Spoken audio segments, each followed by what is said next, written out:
అయ్యా పెళ్లి కుమార్తెను తీసుకురండి. ఇంద్ర గారు, ఇంద్ర గారు తొందరగా పోని.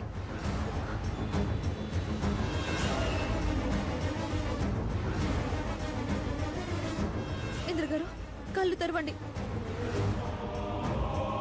మీకేం కాదు, హాస్పిటల్కి వచ్చేసాం. ఇంద్ర గారు,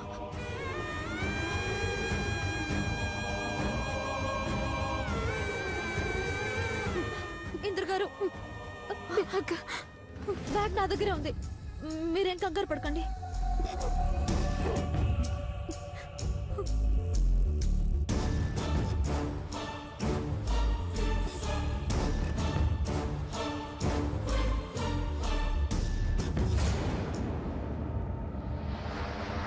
ఏం జరిగింది?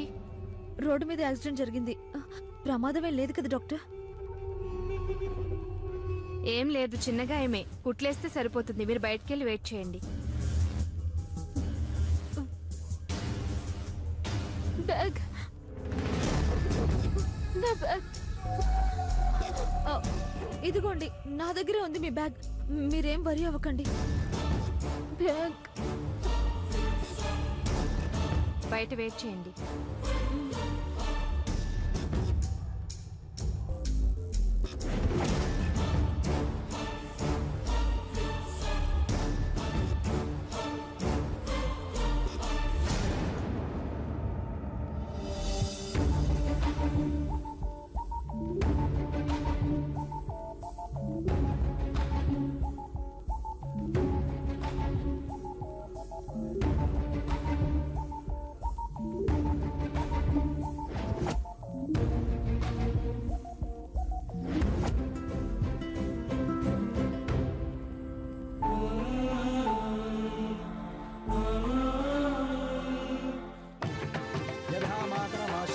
सर्वे जीवन्ति जन्तवः तथा गृहस्थमाश्रित्य सर्वे जीवन्ति मानवाः तमेव चार्चय नित्यं नित्या पुरुषोऽव्ययं ध्यायन् स्तुवन् नमस्यं यजमानस्तमेव च अनादिनिधनं विष्णुं सर्वलोकमहेश्वरं लोकाध्यक्षं स्तुवन् नित्यं सर्वदुःखादिगो भवेत् ब्रह्मण्यं सर्वधर्मज्ञं लोकानां चरित्रवर्तनं लोकनाथं महद्भूतं सर्वभूतमहोद्भवं दोषं सर्वधर्माणां धर्मो अधिगतनो मतः यद्भक्त्या पुण्डरीकाक्षं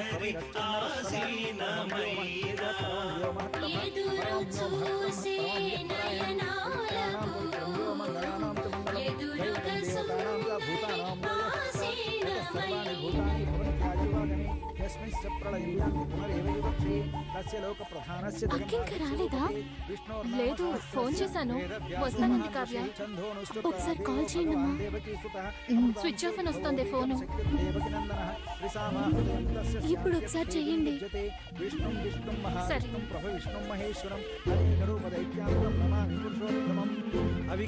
రింగ్ అవుతుంది, నేను మాట్లాడతాను.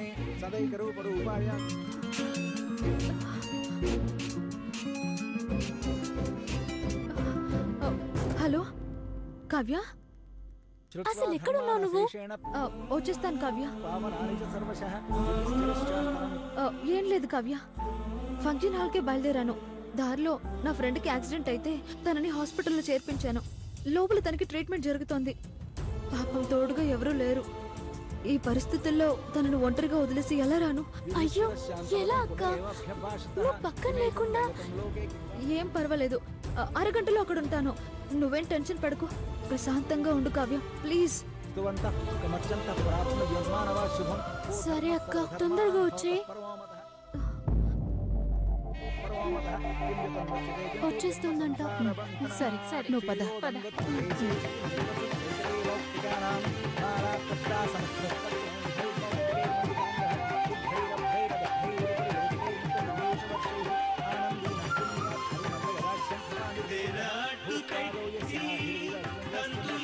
చేస్తుంటే